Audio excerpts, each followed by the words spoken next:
कौवे ने बताया है कि इस संसार में एक महिला सबसे बड़ा धोखा कब देती है और किन किन स्थितियों में और कौन कौन से स्थानों पर धोखा देती है। साथ ही हम यह भी समझेंगे कि इस दुनिया में सबसे बड़ा पापी और विश्वासघाती कौन होता है, स्त्री या पुरुष। तो दोस्तों, वीडियो को पूरा जरूर देखिए। बहुत समय पहले की बात है, एक जंगल में एक वट वृक्ष पर एक कौवा और कौवी का जोड़ा रहता था। वे दोनों एक दूसरे से बहुत प्रेम करते थे और दूर दूर तक उनके प्रेम की चर्चा होती थी। लेकिन एक दिन किसी कारणवश से कौवा और कौवी के बीच झगड़ा हो जाता है। झगड़े के दौरान कौवा ने कहा, मैं जानता हूं कि स्त्री ही है जो सबसे बड़ा धोखा देती है, और यह भी पता है कि कब कब देती है। इस दुनिया की सबसे बड़ी पापी और विश्वासघाती स्त्री ही होती है। यह सुनकर कौवी ने गुस्से में कहा, तुम ऐसा कैसे कह सकते हो? यह तो सरासर गलत है। स्त्री कभी धोखा नहीं देती। तब कौवा कहता है, स्त्री ही धोखा देती है। इस तरह दोनों का झगड़ा बढ़ता ही गया और वे किसी नतीजे पर नहीं पहुंच पा रहे थे। तभी एक हंस वहां से गुजर रहा था। अचानक उसने कहा, देखा कि कौवा कौवी आपस में झगड़ा कर रहे हैं। तभी वो कौवा कौवी के पास जाकर कहता है, मैं काफी दूर देख रहा हूं कि तुम दोनों काफी देर से झगड़ रहे हो। अगर कोई विवाद हो भी गया और अगर तुम्हें इसका उत्तर नहीं मिल रहा है तो क्यों ना तुम कैलाश पर्वत पर चले जाओ और भगवान शिव से इसका समाधान पूछो। वह जगत के स्वामी परम पिता हैं और तुम्हारे सवाल का जवाब जरूर दे देंगे। कौवा और कौवी को हंस की बात सही लगी और वे कैलाश पर्वत की ओर चले गए।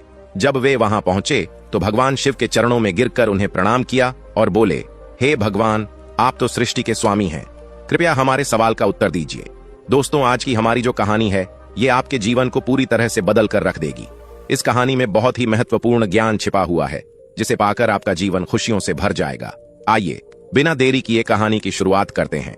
तब कौवी भगवान शिव से कहती है, हे प्रभु, मेरा पति कौवा कह रहा है कि इस संसार में सबसे बड़ा धोखा स्त्री देती है, और वह यह भी कहता है कि मुझे यह भी पता है कि स्त्री किस समय और किन स्थानों पर धोखा देती है, और सबसे बड़ी पापी और विश्वासघाती होती स्त्री ही होती है। तब भगवान शिव ने कौवा से पूछा, तुम यह कैसे साबित करोगे कि स्त्री सबसे बड़ा धोखा देती है? तब कौवा कहने लगा, हे प्रभु, इसके लिए मैं आपको एक कहानी सुनाऊंगा जिससे यह साबित हो जाएगा। भगवान शिव ने कहा, ठीक है, तुम कहानी सुनाओ। मैं ध्यान से सुनूंगा और देखूंगा कि तुम्हारा कहना सही है या गलत। तब तक माता पार्वती भी वहां आ गईं और कहने लगीं, हे प्रभु, मैं भी यह कहानी सुनना चाहती हूं और जानना चाहती हूं कि आखिर स्त्री कब और क्यों धोखा देती है। अब कौवा कहानी सुनाना शुरू करता है। एक समय की बात है, एक राज्य में उग्रसेन नाम का एक राजा राज करता था। उसके 4 बहादुर बेटे थे, जिनमें सबसे बड़ा बेटा विश्वजीत था। वह न केवल बहादुर था बल्कि देखने में भी बहुत सुंदर था। उसकी पत्नी का नाम रत्नावती था, जो खुद को सबसे सुंदर मानती थी। एक दिन राजा उग्रसेन अपने बेटे विश्वजीत से किसी वजह से नाराज हो गया और उसे राज्य से निकालने का आदेश दे दिया। सभी को यह सुनकर चिंता हुई। यह सुनने के बाद विश्वजीत अपने महल में वापस चला गया। और इसी तरह कहानी आगे बढ़ती है। प्रिय दर्शकों, यह कहानी आगे और भी कई चीजें सिखाने वाली बातें लेकर आएगी, इसीलिए इसे पूरा जरूर सुनें। प्रिय दोस्तों, विश्वजीत जब अपने महल में वापस आया और बहुत ही उदास और हताश होता उसकी पत्नी रत्नावती ने उसे इस हालत में देखकर पूछा, स्वामी, आप इतने दुखी और परेशान क्यों हैं? आपका चेहरा इतना मुरझाया हुआ क्यों लग रहा है? आखिर क्या बात है? तब विश्वजीत ने सोचा कि मैंने बहुत बड़ी गलती कर दी है, और ऐसा करके वह अपने मन की सारी बातें अपनी पत्नी रत्नावती को बताने लगा। उसकी बातें सुनकर रत्नावती बेहोश हो गई। विश्वजीत घबरा गया और तुरंत उसके चेहरे पर पानी के छींटे डालने लगा। कुछ देर बाद रत्नावती को होश आ गया और उसने कहा, स्वामी, अगर आप मुझे छोड़कर प्रदेश चले जाएंगे तो मैं आपके बिना कैसे जी पाऊंगी? मैं भी आपके साथ चलूंगी। यह सुनकर विश्वजीत ने कहा, प्रिय, तुम मेरे साथ कैसे चल सकती हो? जंगल में कई मुसीबतें होंगी और तुम महलों में रहने वाली हो। इन कठिन परिस्थितियों को तुम कैसे सहन करोगी? लेकिन रत्नावती ने जवाब दिया, स्वामी, चाहे कितनी भी मुसीबतें आएं, मैं आपके साथ ही रहूंगी। आपके बिना महलों का सुख भी मेरे लिए दुख बन जाएगा, इसलिए मैं आपके साथ चलूंगी। कौवा ने कहानी को आगे बढ़ाते हुए कहा, हे प्रभु, रानी रत्नावती की यह बातें सुनकर विश्वजीत ने सोचा कि मेरी पत्नी मेरे बिना नहीं रह पाएगी। इसलिए उसने फैसला किया कि मैं अपनी पत्नी को साथ लेकर जंगल में जाऊंगा। अगली सुबह जब हुई तो दोनों पति पत्नी महल को छोड़कर जंगल की ओर चल दिए। बहुत दूर जाने के बाद वे थक गए और एक बड़े बरगद के पेड़ के नीचे आराम करने की सोचने लगे। दोनों पति पत्नी लंबे सफर के बाद बहुत थक चुके थे। ठंडी ठंडी हवा चल रही थी और उन्हें नींद आ गई। लेकिन कुछ समय बाद एक जहरीला सांप आया और रानी रत्नावती को काट लिया। कौवा कहानी को आगे कहाता है, हे प्रभु, जब सांप ने रानी को डस लिया तो वह दर्द से तड़पने लगी। उसकी आवाज सुनकर विश्वजीत की नींद खुल गई। उसने अपनी पत्नी को तड़पते हुए और सांप को जाते हुए देखा तो वह घबरा गया। विश्वजीत बहुत बेचैन हो गया और देखते ही देखते उसकी पत्नी की मौत हो गई है। उसने ऊंची आवाज में रोना शुरू कर दिया। जंगल के जानवर जैसे शेर और भेड़िए उसकी आवाज सुनकर पास आने लगे। विश्वजीत ने यह सोचा कि अब मेरी पत्नी नहीं रही, अब मैं भी क्या करूंगा, और उसने भी अपनी जान देने का फैसला कर लिया। उसने जंगल में सूखी लकड़ियां इकट्ठा की और कहा, अपनी पत्नी के साथ जलकर मर जाऊंगा। तब तक वहां से एक दिव्य संत गुजर रहे थे। उन्होंने विश्वजीत को रोते हुए देखा और पूछा, पुत्र, तुम क्यों रो रहे हो? जंगल के जानवर तुम्हें खा जाएंगे। तुम्हें किस बात का दुख है?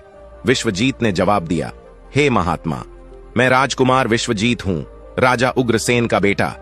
मेरी पत्नी रानी रत्नावती को एक सांप ने काट लिया और उसकी मृत्यु हो गई। वह बहुत चरित्रवान और पतिव्रता थी। अब मैं भी अपनी जान देना चाहता हूं, क्योंकि मेरी पत्नी के बिना जीना बेकार है। उस महात्मा ने कहा, राजकुमार, तुम बहुत मूर्ख हो। यह संसार ऐसा है जहां जीवन और मृत्यु का सिलसिला चलता ही रहता है। हर किसी को एक दिन इस शरीर को त्यागना ही पड़ता है। महात्मा ने राजकुमार से कहा, तुम्हें पता है, जो भी इस संसार में आता है वह अकेला आता है और अकेला ही चला जाता है। कोई भी किसी के साथ नहीं आता और न ही कुछ लेकर जाता है। फिर तुम क्यों इस तरह मूर्खों की तरह बात कर रहे हो? महात्मा ने समझाया, अगर तुम जिंदा रहोगे तो कई और रानियां पा सकते हो। इस तरह की रानियां फिर से मिल जाएंगी। मेरी बात मान लो और अपने प्राण मत त्यागो। लेकिन राजकुमार ने कहा, नहीं महात्मा, मैं अपनी जान जरूर दे दूंगा।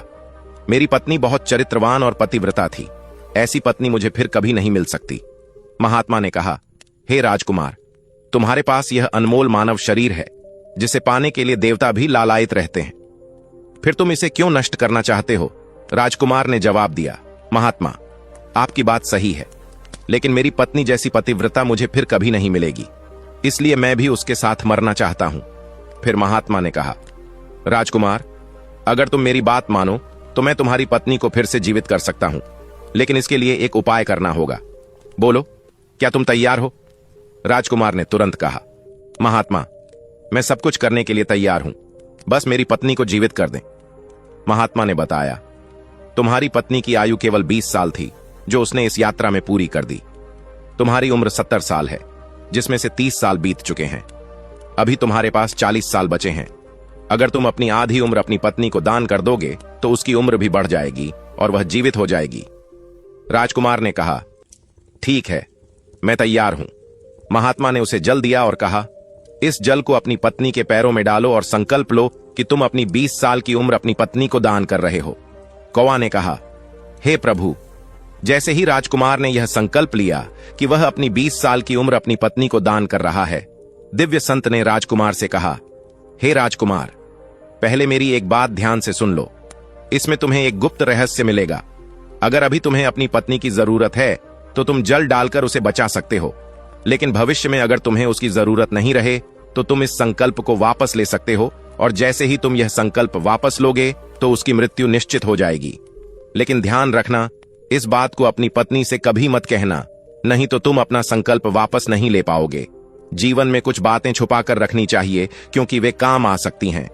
इसके बाद राजकुमार ने अपनी पत्नी को 20 साल की आयु दान में दे दी और रानी रत्नावती फिर से जीवित हो गई। महात्मा वहां से अदृश्य हो गए। राजकुमार ने अपनी पत्नी से कहा, हे प्रिय, तुम सो गई थीं, इसलिए मैंने तुम्हें नहीं जगाया। उसने अपनी पत्नी से यह बात छुपा ली कि उसे सांप ने काट लिया था और वह मर गई थी। इसके बाद दोनों पति पत्नी आगे बढ़े और कुछ दिनों बाद एक सुंदर जगह पहुंचे जहां एक फकीर की कुटिया थी। वे दोनों बहुत थके हुए थे, इसलिए फकीर के पास बैठ गए। राजकुमार ने अपनी पत्नी से कहा, मुझे बहुत प्यास लगी है, मैं पानी पीकर आता हूं। अगर तुम्हें भी प्यास लगी हो तो मैं तुम्हारे लिए भी पानी लेकर आऊंगा। रानी ने जवाब दिया, मुझे प्यास नहीं लगी है, आप जाइए और पानी पीकर लौट आइए। राजकुमार पानी पीने के लिए कुएं की ओर चला गया। इसी बीच रानी रत्नावती ने उस फकीर की ओर देखा और उसकी सुंदरता देखकर मोहित हो गई। वह फकीर से कहने लगी, हे फकीर, आप यहाँ बड़ी खुशी और मौज से रहते हैं। फकीर ने रानी रत्नावती से कहा, तुम भी यहाँ मेरे साथ आराम से रह सकती हो। रानी ने जवाब दिया, मैं रहना तो चाहती हूं, लेकिन मेरे साथ मेरा पति है। ऐसे में मैं तुम्हारे साथ कैसे रह सकती हूं? फकीर ने यह समझ लिया कि रानी उस पर मोहित हो गई है। उसने रानी से कहा, तुम्हारा पति कुएं पर पानी पीने गया है, तुम उसे कुएं में धक्का दे दो, फिर हम देखेंगे क्या होता है। रानी ने उसकी बात मान ली और कहा, ठीक है, मैं ऐसा ही करूंगी। थोड़ी देर बाद राजकुमार विश्वजीत पानी पीकर लौट आया। रानी ने कहा, मुझे भी बहुत प्यास लगी है, मेरा गला सूख रहा है, मुझे भी पानी पिलाओ। राजकुमार ने जवाब दिया, मैंने तुमसे पहले ही पूछा था और तुमने मना कर दिया था। अब अगर तुम्हें प्यास लगी है तो मैं पानी का इंतजाम करता हूं। राजकुमार फिर से पानी लेने कुएं पर गया और रानी भी उसके साथ चल पड़ी। राजकुमार को यह पता नहीं था कि मेरी अपनी पत्नी ही मुझे मारने के लिए मेरे पीछे आ रही है। कुएं पर पहुंचकर राजकुमार ने बाल्टी से पानी भरने के लिए उसे नीचे डाला। तभी रानी ने उसे पीछे से धक्का देकर कुएं में गिरा दिया और खुद लौटकर फकीर के पास चली गई। फकीर और रानी एक दूसरे राज्य में जाकर रहने लगे। रानी ने वहां नृत्य करना सीख लिया और बहुत बड़ी नृत्यांगना बन गई। उसकी नृत्य कला के कारण फकीर बहुत अमीर हो गया। दूसरी ओर जब रानी ने राजकुमार को कुएं में धक्का दिया था तो भाग्य से कुएं में एक जंजीर लटकी हुई थी। गिरते समय राजकुमार ने उस जंजीर को पकड़ लिया था, जिससे उसकी जान बच गई। राजकुमार विश्वजीत कुएं में लटक कर भगवान को याद कर रहा था और सोच रहा था, क्या यही मेरे प्यार की सजा है? तभी एक बंजारा अपनी बाल्टी लेकर कुएं के पास आया और पानी भरने के लिए बाल्टी नीचे डाली। विश्वजीत ने उस बाल्टी को पकड़ लिया। बंजारा देखकर चौंक गया और पूछा, तुम कौन हो? विश्वजीत ने जवाब दिया, मैं मुसीबत में हूं, कृपया मुझे बाहर निकालो, मैं तुम्हारा एहसान कभी नहीं भूलूंगा। बंजारे ने उसकी गंभीर स्थिति देखकर उसे कुएं से बाहर निकाल लिया और पूछा, तुम यहां कैसे गिर गए? विश्वजीत ने कहा, मैं सब कुछ बताता हूं। मैं एक राजकुमार हूं। किसी कारणवश मेरे पिता ने मुझे राज्य से निकाल दिया। मैं अपनी पत्नी के साथ जंगल में आया था। एक सांप ने मेरी पत्नी को काट लिया और वह मर गई थी, और एक महात्मा ने मेरी उम्र की आधी उम्र मेरी पत्नी को दे दी, जिससे वह जीवित हो गई। वहां से चले फिर हम यहां पहुंचे थे और एक फकीर की झोपड़ी देखी। वहां रुककर मैं पानी पीने के लिए कुएं पर गया। जब लौटा तो मेरी पत्नी ने मुझे धक्का दे दिया। कुएं में लटकती जंजीर ने मुझे बचा लिया। बंजारे ने उसकी कहानी सुनी और उसकी मदद की। राजकुमार विश्वजीत ने बंजारे को अपनी पूरी कहानी सुनाई और दुखी मन से चुपचाप हो गया। बंजारा सुनकर निराश हुआ और कहा, सच में स्त्रियों का चरित्र समझना भगवान के लिए भी मुश्किल है, मनुष्य कैसे समझेगा? फिर उसने विश्वजीत को सांत्वना देते हुए कहा कि भगवान दयालु हैं और वह तुम्हारी मदद अवश्य ही करेंगे। बंजारा ने विश्वजीत को अपने झुंड के साथ रहने का आमंत्रण दिया। विश्वजीत ने सहमति दी और बंजारों के साथ रहना शुरू कर दिया। कुछ दिनों बाद बंजारों की मदद से वह उस राज्य में पहुंच गया जहां उसकी पत्नी रत्नावती और फकीर रहते थे। विश्वजीत ने बंजारे से कहा कि मैं कुछ दिन इस राज्य में रहना चाहता हूं। बंजारा ने उसकी इच्छा को स्वीकार कर लिया। राजकुमार भूखा था, इसलिए उसने राज्य में काम की तलाश की।